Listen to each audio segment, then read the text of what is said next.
It's a hot mic, baby. Hot mic. Mics are hot. All right. Well, welcome. It's another episode of the CapmLew podcast. I'm your host, CapmLew, and this is co-captain Luke. And for what it's worth, baby, we are here. And it's schedules are tight. We're bringing it. We're bringing the fire. Bring the fire. And we're happy as a couple of, clams. Are clams happy? I'm happy as a one-armed paper hanger. What does that mean? What's a paper hanger? Busier than a wallpaper hanger. Oh, A one-armed wallpaper hanger. Oh boy, that would be a hard job. Rolls off the tongue if you use paper hanger. Paper hanger. One-armed paper hanger. I love it. So today's episode is, of course, brought to you by Life Skateboards. We owe a debt of love to Life Skateboards, specifically the two men and who are making the boards, actually making our skateboards for us.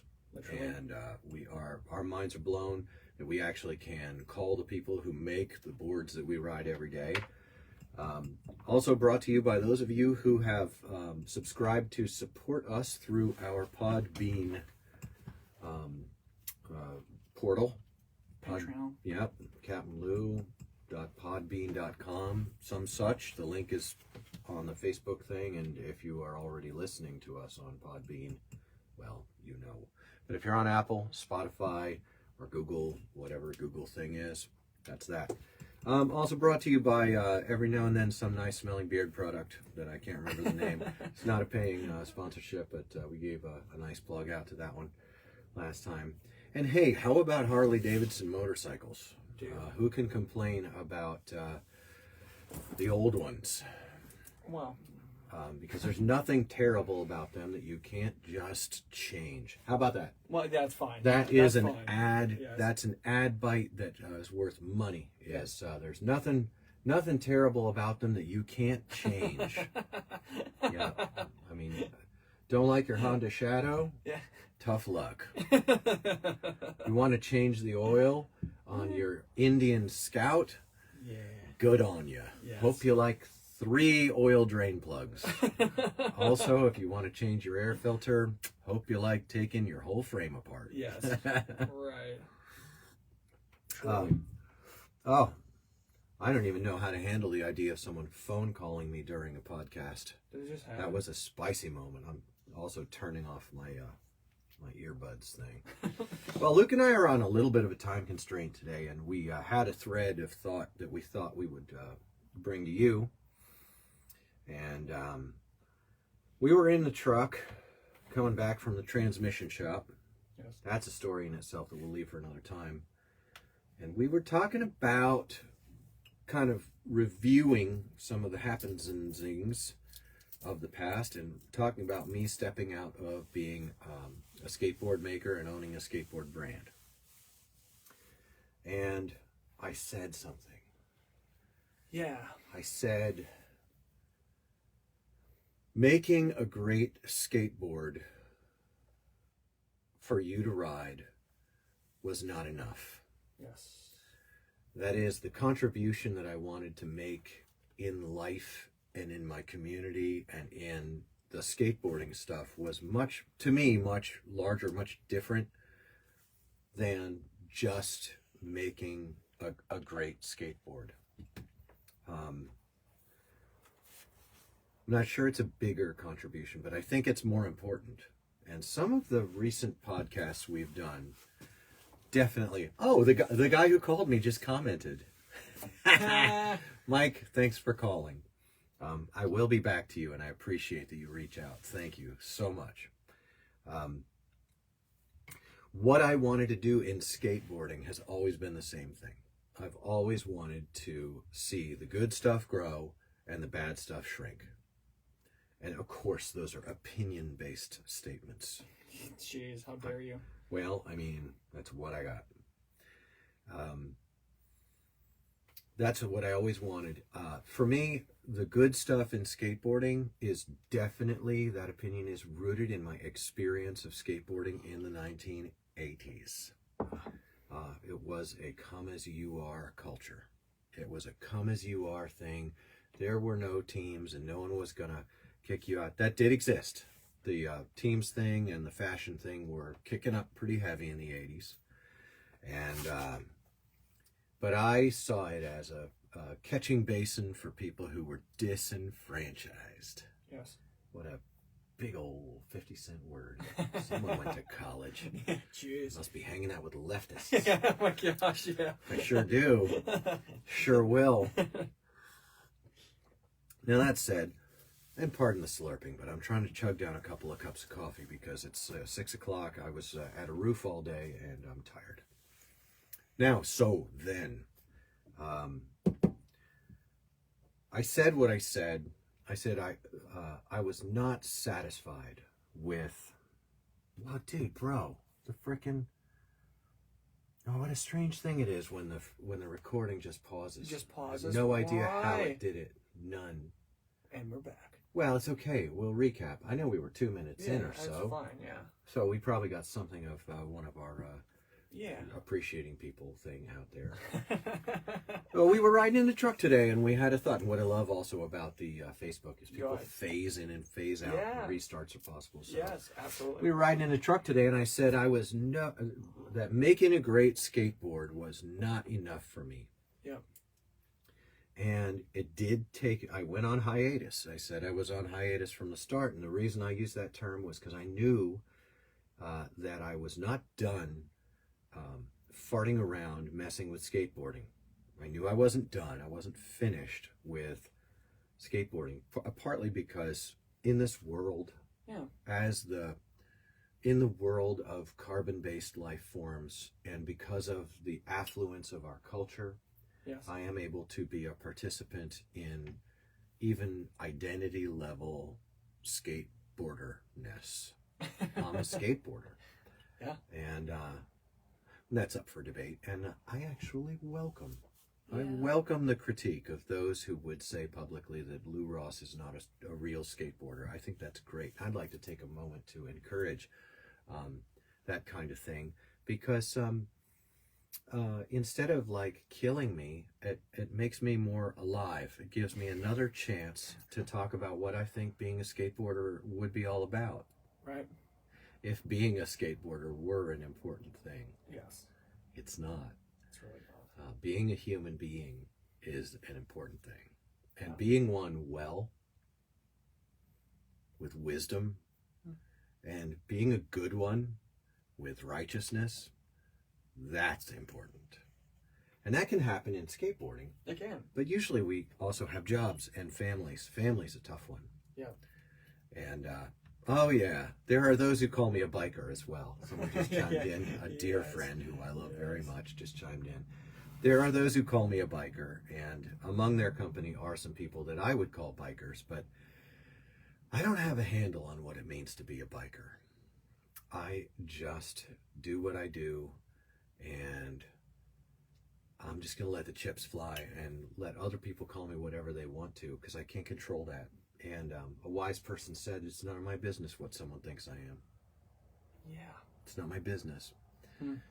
But well, what does it even mean to be a real skateboarder or a real biker? I mean, these almost feel like made-up terms sometimes. They're not. I mean, I think there are good conversations to be had about what are the marks of a dedicated, biker. Yeah. There's a lot of difference of opinion to be had on that. Yes. What is, I mean, because I have my own concepts that I would field in those conversations. Right. And what does it mean to be a real skateboarder? Right. What does it mean for someone to be a real skateboarder? And I think of all of the like washed up older guys that I know. I call them washed up. I mean in a good way. Yeah. Like the kooks. Right. I think that the kooks are the real skateboarders because they love to ride these things.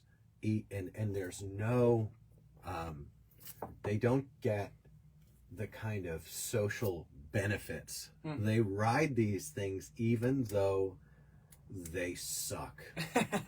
and what you're looking at there, I mean, there's real dedication involved in like making the Hollywood 16, Absolutely. doing a nose grind down it. Yeah, I watched a guy do that one time. I mean, that's remarkable. Yeah, it's insane. just because something's remarkable, for me, does not make it respectable. Yeah, sure. Show me a guy who does that, and that is remarkable. And I can respect the dedication that went into making it. But in order for me to respect you as a person, you kind of have to, I don't know, it's more about telling the truth. It's more about, I'll just say telling the truth. That one's a lifetime project. Yeah. Really, it's more about telling the truth than it is about achieving a trick. Now, show me a guy who's out there, the classic army pants. Yes. Army pants cut short, BDUs cut short, camo, black t-shirt, black hoodie, Yes. Vans, Yes. dark top, white rand, white stripe, like this guy. That's my generation's washed up skater. Yes. And I pulled up to an event one time, and it was like 6 of those guys were outside of it. And I thought, maybe I have a snowball's chance of fitting in here. Yes. Finally. And I did. Yes. And it was funny because they were also kicked out of everywhere. But I wanted, I said making great skateboards was not enough for me because I started a company and a brand that was based on quality. Quality of relationship to the skater. The people who make your deck are accountable to you. Yeah. And quality of product. Making the absolute best contours in the molds I built and making the best bonds, in the glue joints through long presses and long cures. And I built it that way so that I could communicate a larger theme. I feel like lurking behind the abandonment of quality in the goods that we use is a larger, more menacing cultural feature. It is my opinion that we have abandoned high quality in our organizing principles. Yes. We are blowing it. I remember there was a dear guy who used to say, "You're blowing it," and he was so serious. I love you if you're watching or listening. Yes, yes. Oh, he used to go, "You're blowing it, man." One time I was in a skate shop. Yes. The real serious skate shop. Yes, of course, right. Almost every city gets a real serious skate shop. They're super serious, yes. Super serious, and they said, "Something, something, Mike Carroll, something, something, something," and I turned. And I said, "Who's Mike Carroll?" Do you know who Mike Carroll is? I know of his name. I can't remember who he is. But Good for you. I don't do action. I don't collect baseball cards. Yes. Even in my mind, I have a really hard time. I just don't. I don't remember people's names very well and things of that nature. So I couldn't give a whip stitch about some guy named Mike Carroll in that moment. Let me guess. Can I guess? Sure. He was one of the. Should I forget their Are names? you about to guess that he was one of the founders of Crail Tap? Yes. I wasn't, was he? He was not. He was a... You're supposed to say, Crail Tap? What's Crail What's Tap? Crail Tap? No, I know about things, some of them, not many of them, Podbeam.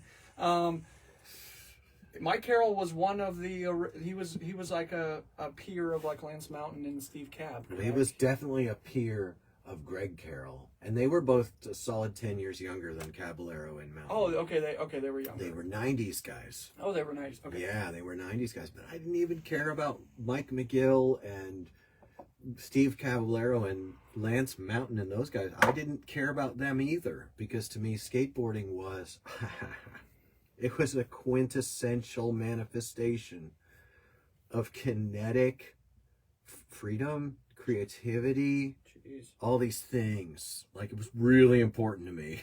I was super serious about it. Yes. As a kid, and conformity was always my enemy. Yes. I saw the worst. I was a kid, I hadn't seen anything.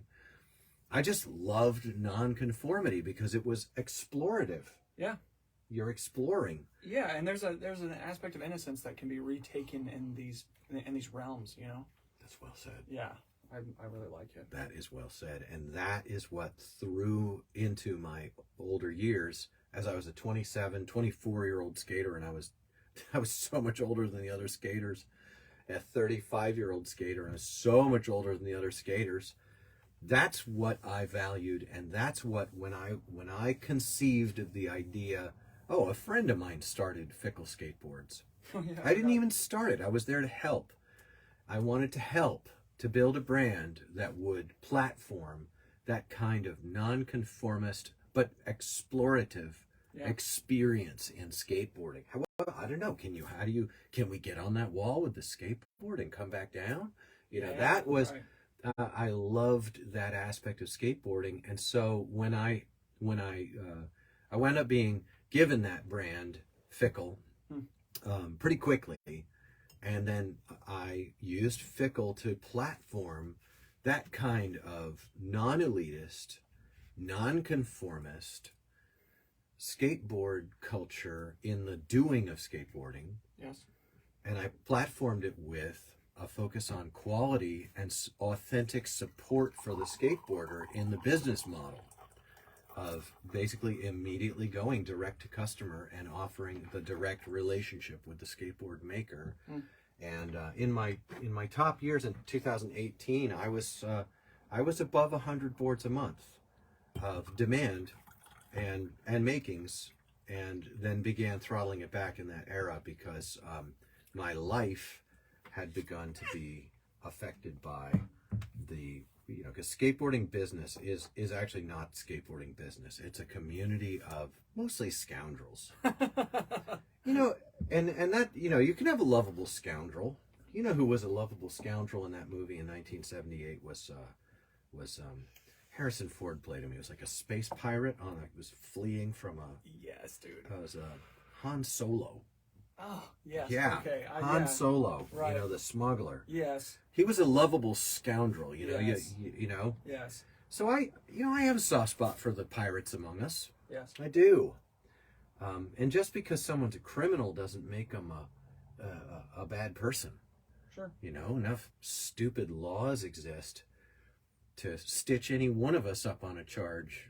Just driving our cars, there's 6 or 7, 10, 15 things you're doing wrong you didn't even know. Your wheels can't be too far from your fenders or some dumb such. Anyway, making a great skateboard was an accomplishment on the way, but it was meant to be a vehicle for... I wanted to offer a brand that platformed this nonconformist culture, and that could be a catch basin for folks who are struggling with suicide and things like that, because that's what I was. Yeah. When I started skateboarding, I was struggling with suicide. I was struggling with having any sense of place or purpose, and riding skateboards was a place of solace for me. It was not a social ladder, and it didn't offer me any benefits. In fact, it offered me mostly liabilities, because by being a skateboarder and then, exploring things in a nonconformist way, I lived in a highly conformist area of the country in New York, in my area. And so we actually paid quite a social price for it. But you know how that gets with the teenagers. We respond well to negative feedback. We double down on what we're doing, and we keep going with the experiment. Yes. And I don't regret that. I think that riding skateboards was part of some of the mix of why I continued to look deeper into other things. You see that? Yes. Do you think that you were successful at creating this thing that you were talking about? Well, Fickle Skateboards was meant to be a vehicle for that, and to some degree, based on some of the feedback I got from across the country and some of the conversations I had the freaking pleasure and privilege of having with people individually. Right. I'd give it a yes, and even my own team members got a big snootful of that sort of thing. Right. You know? Yes. So, I think it was really meaningful, and I think it had meaning beyond beyond its own brand, I think it was a little bit bigger to me than the skin of a brand called Fickle. The skin. That's such a good way to say that. Yeah. Yeah, Absolutely. I think it was, I could hear the stitches creaking on it, but I also was dealing with the problem with that was with relatively small numbers, but a relatively high influence. Yeah. Comes like, if you speak out, and you stand up and you platform an alternative, you get destroyed. Yeah.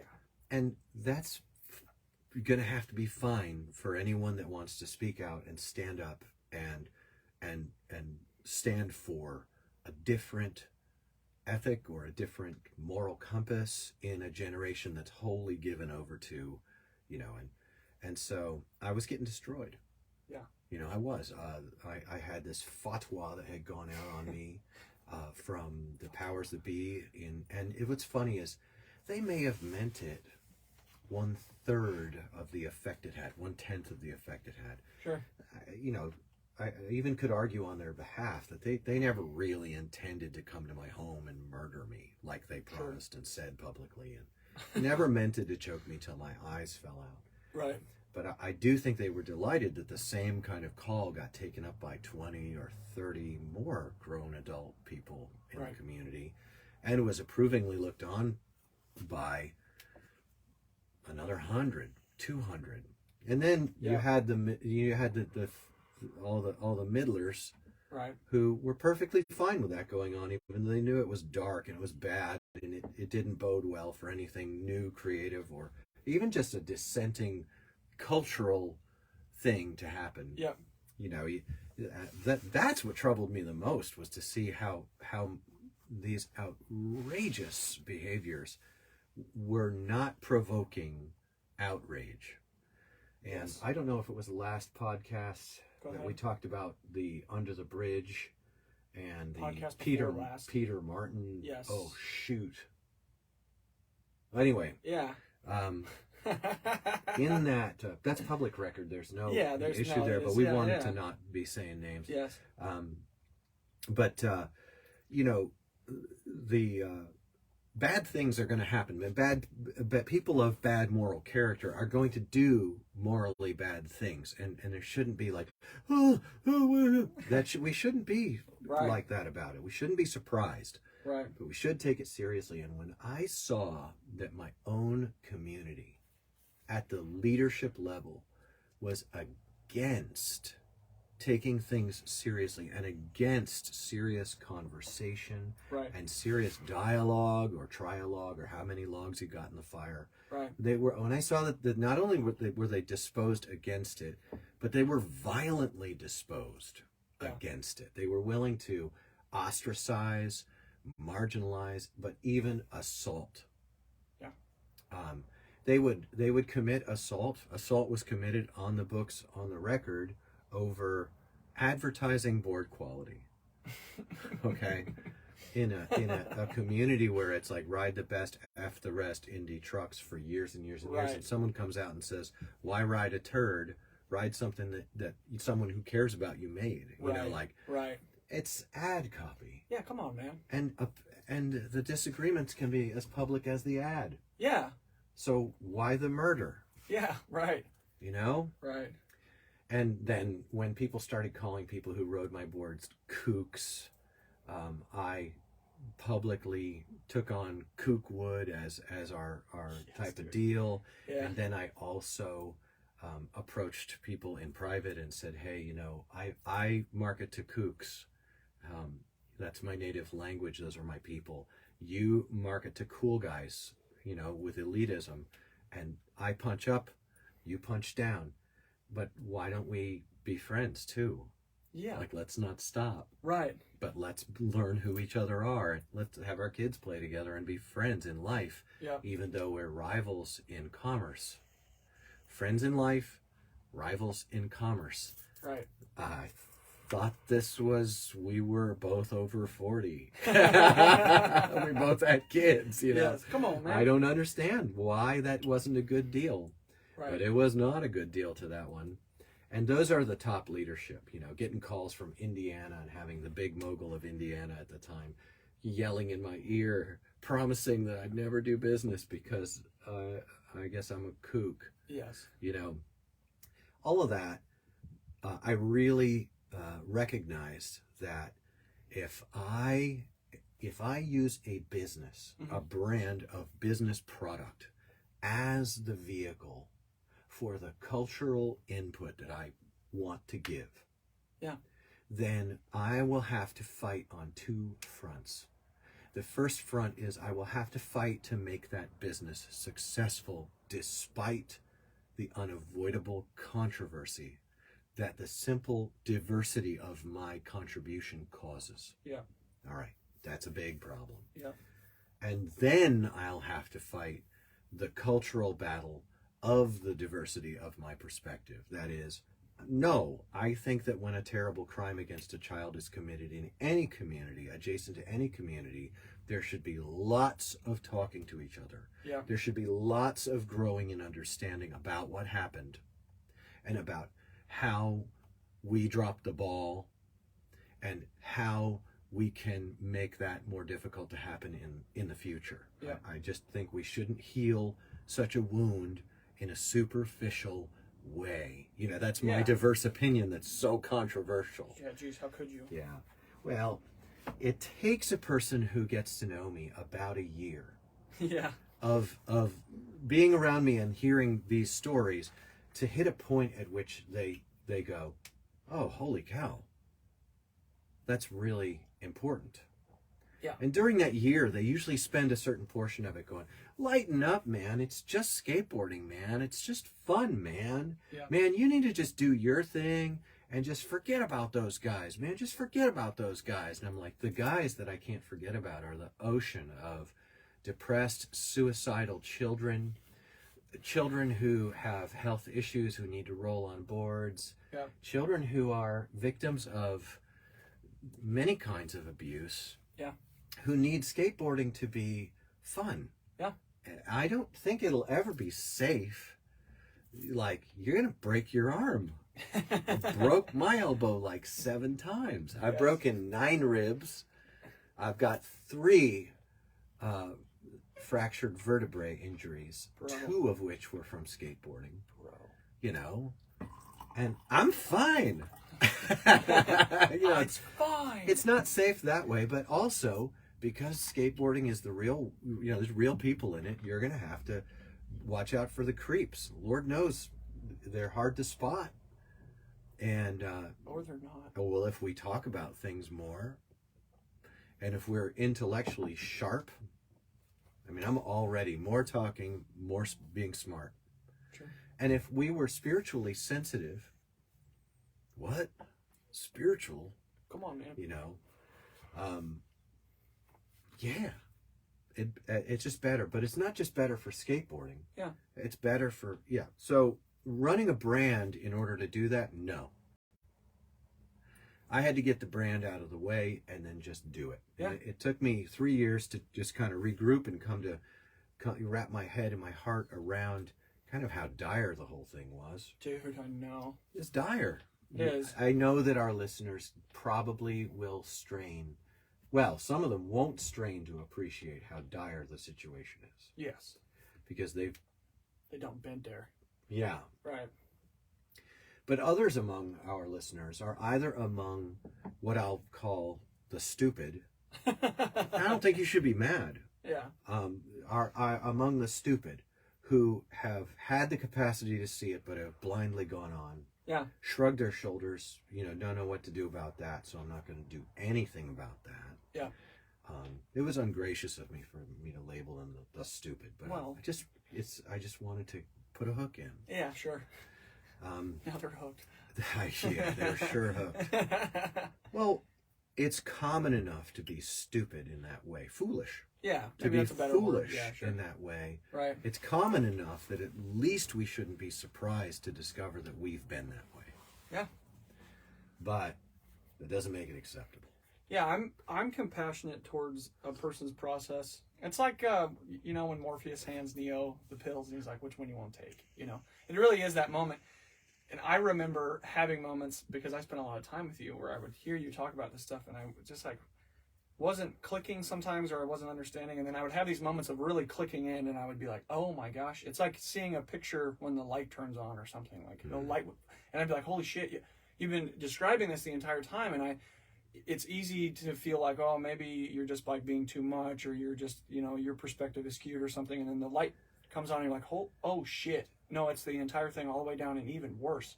You know what I mean? Like, it just gets badder and more badder the more the light turns on, But it's very much like, it's like you want to take the red pill and go all the way, or you want to take the blue pill and go back to sleep. I feel like, and I am compassionate towards the difficulty of people having to engage with the topics that we bring up, because if you really do internalize them, it is going to result in a complete action change, or at least a large amount of discomfort to a person's neuropathy that they live in. Yeah. That term cognitive dissonance. Yes. It's very difficult to experience cognitive dissonance. It's not. It's just we don't experience difficulties enough to contextualize how small a thing it is to experience cognitive dissonance. Yes. But when you start to get your head challenged, it can really mess you up. Yeah. And some people respond to that with offense. Yes. They look to shift the responsibility off themselves onto, usually, what do they say? Kill the messenger. Yeah. It's just the first guy there. Yeah. It happened all the time. Yeah, come on. It's always happened. Yeah. And the problem, I'm fine with it, but I'm a messenger. Yeah. Don't listen. Yeah, come on. Yeah. So right. instead of putting my labor into making great skateboards for people, I've put my labor, with the help of Luke, into providing these small contributions of media. Yeah. And that's what I knew it would have to be. That was the part of promoting my brand that connected me with people in the way that did the thing I was wanting to do. It was in going through how-to videos and talking about, because, I'll talk about the ethics of our industry in skateboarding. Yeah. And it's just a way to talk about the freaking corruption and depravity of human nature, right, in a way that's contextualized. It's that you can swallow it. Yeah. I don't want to talk about politics. I don't want, when I talk about religion, for it to be my agenda to talk to you about religion. Right. I want to talk to you about something we both understand and let you discover the way I think within that matrix. The one reason I don't do as much bike stuff, motorcycle stuff, is because I feel like a bit of a shrimp in the world of motorcycling. It's funny that you would feel that way. I do. Yeah. I'm a Johnny-come-lately. I started riding motorcycles later in life. My granddad and my dad didn't ride bikes, and I didn't grow up wrenching on anything. I love my dad. I respect my dad, but my dad did not teach me how to even fix a lawnmower. But I think it's probably because he was gentle enough of heart to recognize as a kid, I didn't really want to learn it, and he wasn't going to yell at me to hold the flashlight and yell at me for holding the flashlight. Yeah. It was just not in my dad. Dads try hard, man. Yeah. I was a dad. I've been a dad for 30 years. You don't get it right. Yeah. You just get in there. Yeah. So, don't get it right. Just get it done. Don't get it right. Just get it done. Just get it done, my friends. I'm recalling moments when I was living here. That was right when you got your first bike, as I recall, the GS 550, and like the stator went out on it or something, and like it caused such a process. I remember you going through that. And it's funny to think was about carburetor. Or carburetor or something. Yeah. The bay of 4 right. carburetors. Yeah, 18 carburetors are all connected to one another. And it's funny now to think, because you have obviously been wrenching for a lot longer now, but those were tender days back then when those things seemed to be such mountains to have to climb. Being raised the way I was made a quitter out of me. Because I grew up with white-collar, intellectual parents, You either hired someone to do something, we had a mechanic that worked on our cars, or you didn't do it. Yeah. My dad and my mom ran a horse farm, and I was employed in the horse farm, but horse farms, throwing hay and picking up poop, Yeah. they're not hard labor. Right. And it's not ranching. Yeah, ranching where is a you whole have to different build the place. Yes, you have to literally build it. And my dad built our giant barn he built it by hand. Oh my gosh. Yeah, dude. he built the barn. Oh my gosh. With the help of his friends and some other people. So my dad was a man's man, but he didn't father me in a way to teach me how to do those things. And I have no stones to throw at it, man. He was there. Right. And he's still there. And having parents that just hit 80, I just treasure every day that I still have my parents on this earth. Yes. And yeah, but so what I was doing, I still haven't. This is my way of doing what I was doing. Yeah. This helps to explain to people what's happening when they go on the CapmLew podcast. Yes. And all of a sudden, I'm explaining the giant flaws in the ethics of skateboarding, the playing with of skateboards that entered our culture through such conduits as the well-intentioned folks like Jamie Thomas and people. I have no problem offering a cultural critique to the contributions of the people like Jamie. And I don't know if I'd love to have Jamie Thomas on my podcast, because I have offered critique. I'm not ashamed of the things I've said, and I'm not afraid to be critiqued back and argued with about them. It's just that I don't prefer to take people who have enjoyed decades of softball questions and hero worship and stick them into a studio with me where I'm not going to do that. Yeah. Sure. I don't prefer that. Some people get hitting mad. Yeah. And I don't like being hit. Yeah, I really don't like the hitting. Sure. And I don't like it's fine if if people slander me and defame me, and that really hurts. That does. I've come to accept that that's just part of how this goes. Being publicly shamed or defamed. Publicly shamed is when you did something wrong and just people just pile on for it.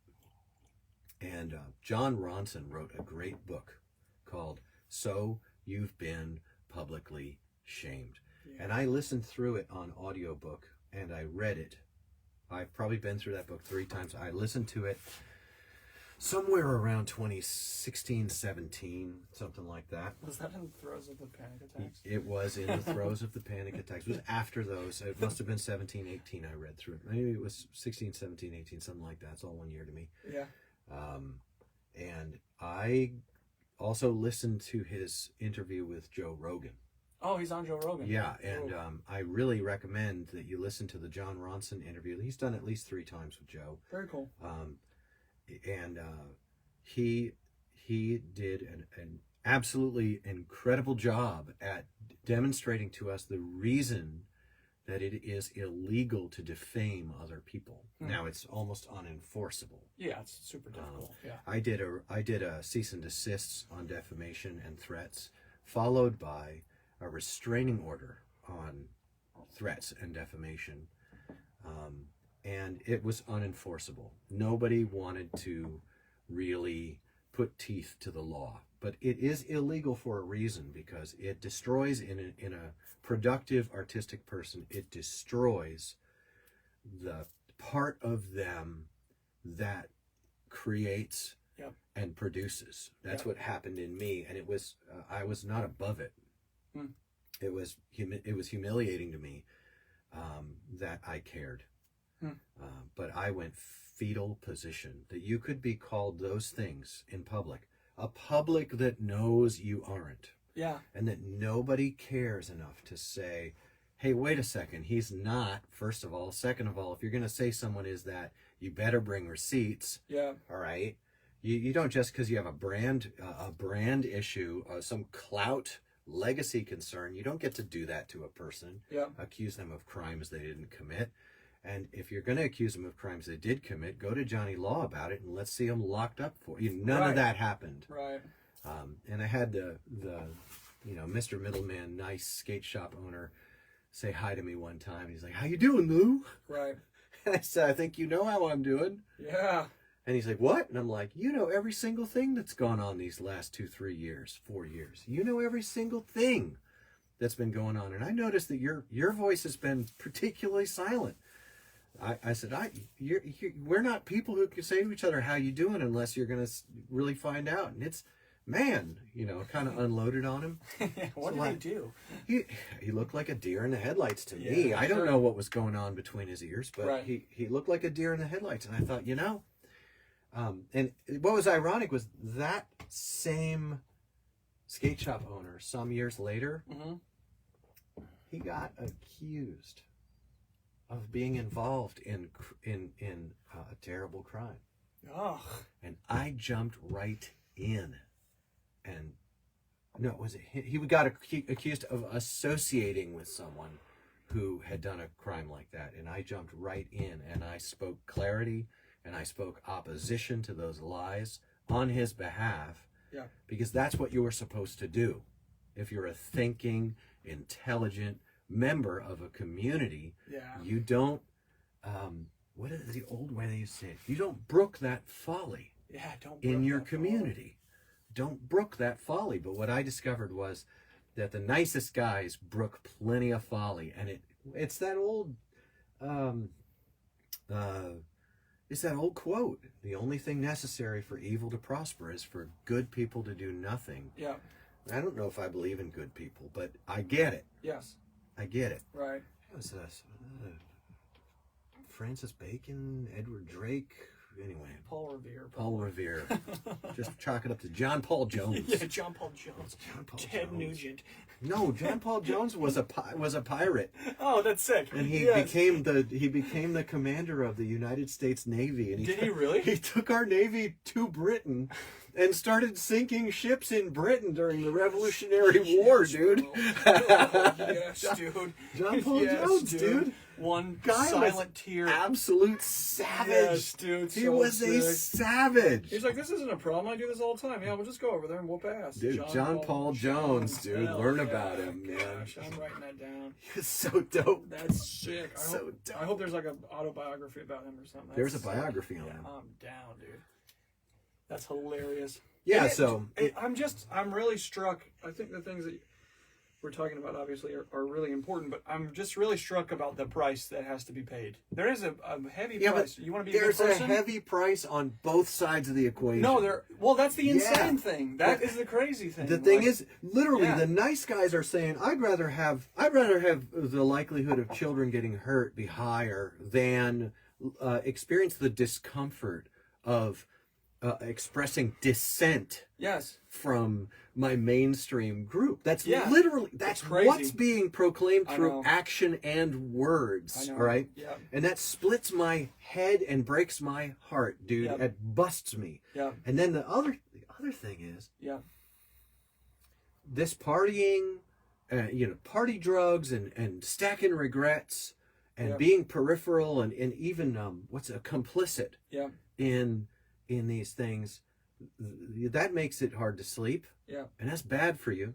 Yeah. But the other thing is there's another aspect to this, which is that ocean of kids that they don't need skateboarding to become Mr. Rogers' neighborhood. Yeah, no. I was never going to do that. I got called Mr. Rogers a bunch of times. They called me PBS Kids and Mr. Rogers when I first started working at skate. It's kind of a high compliment, honestly. I took it as such until I realized that it was going to be me getting kicked out of everywhere and needing to start my own brand. Yeah. And then when you start your own brand and, oh my gosh, there's this one rumor that people loved to spread, which was that I would not let my skateboard riders on my team who represented my brand, that I wouldn't let them smoke cigarettes. Really? And this was this huge scandalous reputation killer. Oh my gosh, This was dude. supposed to be the smoking gun that finished me from skateboarding. It was insane. Dude. I don't know how that rumor got started, but it got started in the presence of riders for my company who I had bought. I bought cigarettes. I bought cartons of cigarettes. Yeah. For one rider in particular will remember. Yeah. Because when he would run out of cigarettes and he'd run out of money and he'd run out of cigarettes, I didn't want him to behave like a wimpy little bitch all the time. Yeah. You know, so you keep him in coffee and cigarettes, and he was so cool. He was my best friend for about 2 years. He was younger than me. He was 20 something, and I was probably 40. Yeah. We skated every day. He had a couch or a room at my house. It's an enormous house. Yes. He had a room at my house. Yeah. And we worked on life together, and what am I going to do with my life type of stuff. Right. And I'm embittered, not at that person, but all it would have taken was for him to say no. He may have. Yeah. That's not what he told me. He told me that he threw me solid under the bus and took every chance to get his credit back with that group of people that he could. But the idea that I prohibited cigarette smoking. Now, one thing I did have to deal with my team was marijuana use. Yeah. We traveled in the South, so when you're in Mississippi or Tennessee or Georgia, especially deep Georgia, and you get pulled over and you've got drugs in the van, especially Schedule 1. Yeah. That's a huge problem. So I actually told my team, I said, if you're going to smoke, you need to smoke where we are on the trip. Yeah. And you need to buy or get and then leave behind and give away what you had and just trust the Lord that He's going to provide for the next stop. That's where I was at. Yeah. As a devout Christian, like that was where I was at with it, because I wound up having to make a prohibition and having to leave my stoners behind because they wouldn't not carry, and some serious quantities. I mean, like pill bottles, which is already a problem. Yes. Multiple pill bottles full of really fragrant nugs in the van. Yeah. Like, oh, Lou, I know you don't want to go to a Southern Georgia jail, but I'm going to do the very thing you asked us very nicely not to do. Right. Because I don't care if you get abused in a county jail. Yeah. Like, because what are they going to do with a guy with a beard like me in a county jail in rural Georgia? I mean, I've seen the beginning. What's the horror stories? Rambo. Yeah, Rambo. First Blood. Yeah, I've seen First Blood. I know how this plays out. I wish that was not a thing, but that's a thing. And what I heard from those team members was, yeah, man, but we're hedonists, and life's about having a good time for me. So I'll risk you having a real bad time, so that I can have a good time. Right. That's what I heard, and so like, I had to be like, I can't do pill heads in the truck, I can't do pot heads in the truck, and maybe that's where he won't let them smoke cigarettes. Yeah, right. Came from. Yeah. But I mean, why not say the real thing, which was I had to prohibit marijuana from the truck because my stoners didn't care whether I wound up being abused in prison, or in county lockup, and also, since my wife and I for a long time are criminal background checked every year. Yeah. Because I'm an actual grown up, and we actually do things. So since I was criminal background checked every year as a contingency of my wife's employment, they also didn't care if my wife lost her job over some drug charge that they got for me. Right. Like, man, it just stuns me, the things that people are cool with. And the response is always kind of the same. It's always like, dude, you're being ridiculous. You sound just like my dad right now. You're being so uptight, or you just need to chill out, or you should just shut up and skate. Like on and on and on and on. It's that cognitive dissonance that we're talking about. That's so gnarly. I had one guy. This was the most heartbreaking response I got. I had one team member who said, I love this brand. I love what you're doing. I love what this is about. I'm quitting. I'm quitting entirely so that I can be part of what you're doing. That was such a high compliment to me. And this person was so gifted. So gifted. He said, I'm quitting so I'm quitting marijuana. Oh, I see. He was a daily stoner for years, Yeah, even yeah. from the time he was a child, you know?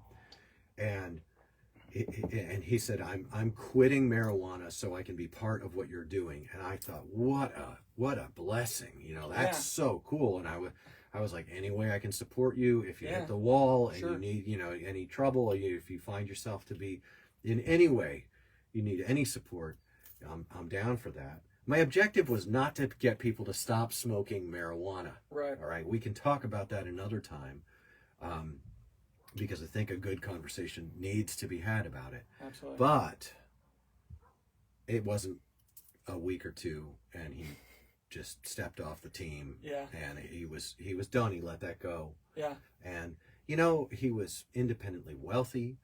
He was completely independent of it. He had no needs. He was popular, good looking, a great skateboarder, a gifted filmer. Yeah. He didn't need me. Right. So, you know, I hold no ill will, but that was heartbreaking to me because I think that person probably, maybe even still needs to look back and think, maybe I was onto something with a period of sobriety and goal orientation versus the indulgence of feeling great without accomplishing things. Yeah. And also, you know, psychoactive drugs should be recognized for the powerful medicines that they are. And I'm a big fan of cannabis in its healing properties and its uses for medicine. Yeah. Big fan. Me too. Not a big fan of big pharma, and I'm not a big fan of the machine and the mainstream that has illegalized cannabis. But I am a big fan of it as medicine, and I think that if we look at it for what it is, we might recognize that recreational use of it may have some drawbacks. Yeah. I was just looking at some science on marijuana, and regular users 2 or 3 times a week experience significant, and it doesn't matter which strain, they have a huge uptick in anxiety. The very reason they smoke it becomes, you know, and that's because it's a medicine. Yeah, man. Yeah. It's because it's medicine. Right, and I'm sure that their dopamine output is rendered much lower than it was before because you just have a button you can hit every time that you feel bad. Well, it causes profound problems in brain development in young people. Yeah. And because it's medicine. It's a medicine. It's a very important and very good and very low risk medicine. Yeah, it is. Yeah. It's terrific. Yeah. And it should be restored to the people of the United States, who ought to be educated and intelligent enough to be responsible and responsive to knowledge about it. Right. You know? Right. I really don't like prohibitions. I don't like federal prohibitions. I don't prefer them. But if we're going to, when we don't have prohibitions, we need to have inhibitions. We need to be an inhibited people. We need to have self-restraint. Yeah. We need to have a strong sense of personal responsibility in the way that we engage liberties like that. Yeah. And that's what I wanted to platform just through conversations with people in skateboarding. When and that's starting a brand that put that in ad copy. And that platformed it with authenticity and not just sincerity. Yeah. Right. Everyone's an angel, okay? but platformed it with quality and commitment and integrity to support you with the best piece of lumber that I can make in my shop, and to take responsibility for that level. I thought, and it would be a gateway. I thought that would be a vehicle for the kind of conversations that really satisfy within me that longing to share the good stuff that I got out of this plaything of the wooden toy of skateboarding. Yeah. I have different feelings. Motorcycling for me is just pure escape. It's pure escape. It's therapy. And I make no apologies that yeah, I just want to drink the sky. Mm. That's me on my motorcycle. Don't make a documentary about me. Don't, like that's fine. I like 21 Days Under the Sky. It was a good one. Fine. It was a bit effete. Effete, yes. It was a little bit effete for me. Yes. It was a little bit, I don't know. Decadent. Well, it was decadent. Yeah. But I mean, that bike, the Locust. Oh, bro, that by one's Josh so Kurpius. sick. Yeah. Well, that is a really, and the way that Josh Kurpius put the Locust together all by himself. Yeah. And he was a jewelry maker. Oh, I didn't know that. Yeah, and he knew how to engrave. Oh, that's cool. All that man. engraving, Josh Kurpius did himself. That's very cool, man. I mean, I really, really love that. Absolutely. I that's not what I want to do. Sure. I'm more Indian Larry side of it, where I want stock geometry on the bikes I ride, and I don't have the kind of money where I can make many choices, so I make my sissy bars out of rebar with a Harbor Freight flux core welder. Heck yeah, bro. Yeah, make a documentary about it. It'd probably sell. Right, yeah, it probably would sell. Yeah, I'm more of a grinder myself. Here's an interesting comment that came up. I noticed it. This is a comment on the Facebook feed, and it says, I try to preach to my younger friends, but that there's never going to be one thing that fixes it all. It's work, but you get better at work. There's a lot of wisdom in that. Yeah. I noticed that comment's coming from a man named Sean. Shen.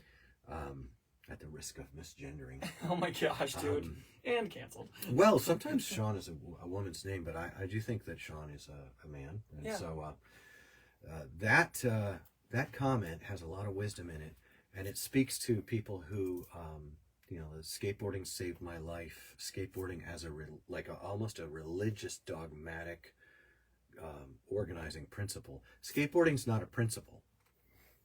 Play is not a principle.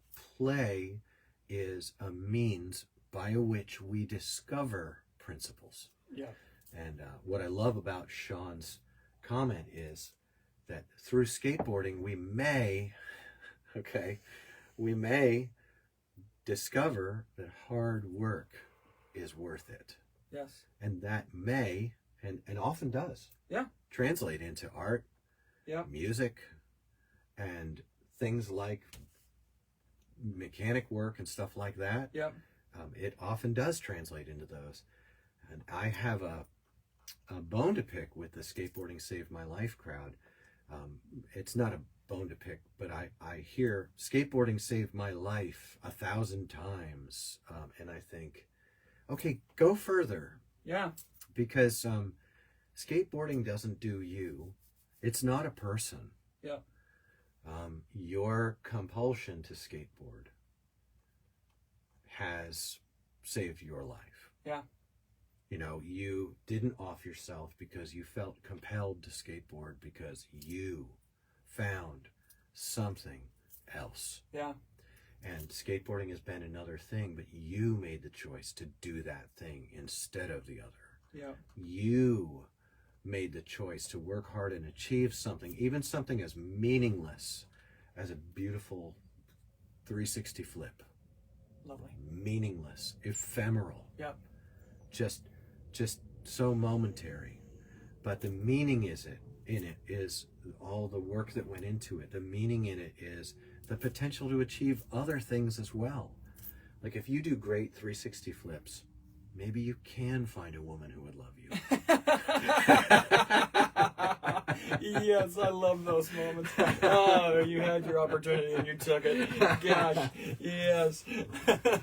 Worst fear. Well, you'll have to take the same work ethic and apply it to something more meaningful to find one who is worthy of your devotion. Yes. Yes. I was just thinking the other day about skateboarding saved my life, and I was having this rhetorical conversation in my head about it, and I was like, oh yeah, it had nothing to do with the relationships you built or the fact that you found something that you felt was worth working towards and that you were able to work and then achieve goals even if they were ephemeral in nature, Right. It's just so funny.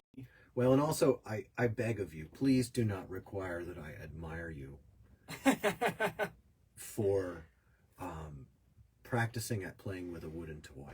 Yes. Please do not consider that to be an important requirement. Yes. That offends reason. Yeah. How about expect me to respect you if you are a person who tells the truth? Yep. If you are a person who keeps your word even when it hurts you. Yep. If you are a person who defends the weak. Yep. Who exposes evil. Yep. Who would even insist that a slanderous accusation either be corroborated and well evidenced or be silenced. Yep. I'm just saying. Which is way harder than any 3-flip that you're ever going to learn. And way more meaningful as well. You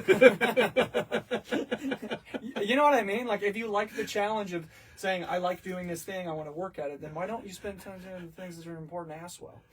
I love it.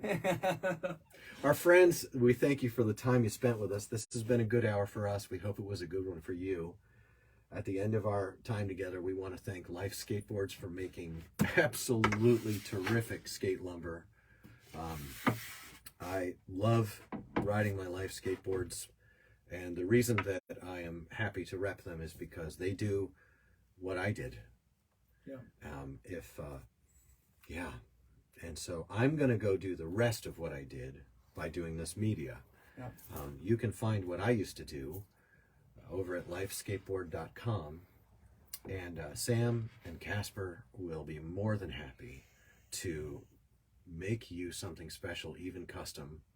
Just get over there, talk to them, because they will respond, and they do care about skateboarding and good skateboards, which is what you should be looking for in whatever brand you buy, unless you don't prefer it. In that case, yeah, good. Ride a turd. Ride a turd.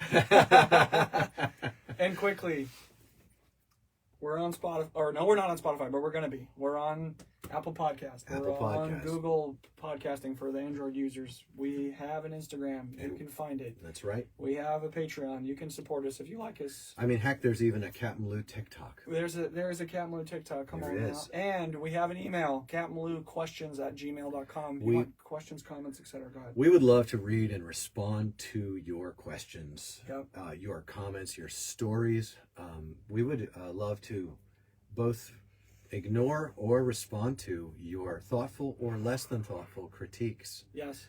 We would urge you, though, if you wish to pick a bone with us, don't blow yourself up.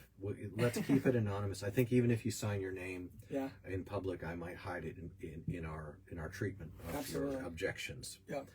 Because I do ask that if you're going to oppose me on moral grounds or try to dissuade me from speaking from my conscience and my mind, you are likely to wind up with egg on your face. That's true.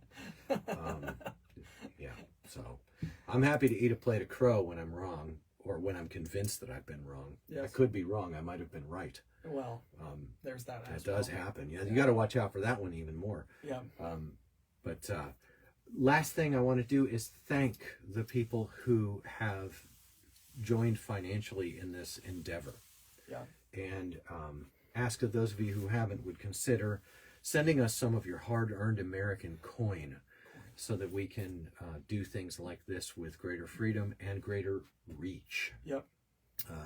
We really don't need to upgrade our computers and stuff. We don't need to buy a bunch of stuff. What we would like to buy is fuel for our vehicles and time from our jobs to go and visit with people like Pete from Pete's Pigs. Yes. And we'd like to do long form conversations with them on site where they are and visit their people and their scene and enjoy that time together. So your gifts to us would help us to do that very thing. Many thanks to the folks who've done that, and we will we are going to keep going with it for what it's worth. CapmLew, FWIW, for what it's worth. CapmLew. Laters. Thanks to our Facebook audience for being with us during this. It would be disingenuous for us to say we love you guys, except that it's true. Dang it. The reason that we make this media is our hope that we would be able to contribute something to your skateboarding life that we don't see a lot of in a lot of places. If you know somebody who does stuff like this and who does speak these ways and like that, let us know who they are. We'd like to have a friend. Yeah. Come on, man. we don't get a lot of encouragement. Many thanks. Laters.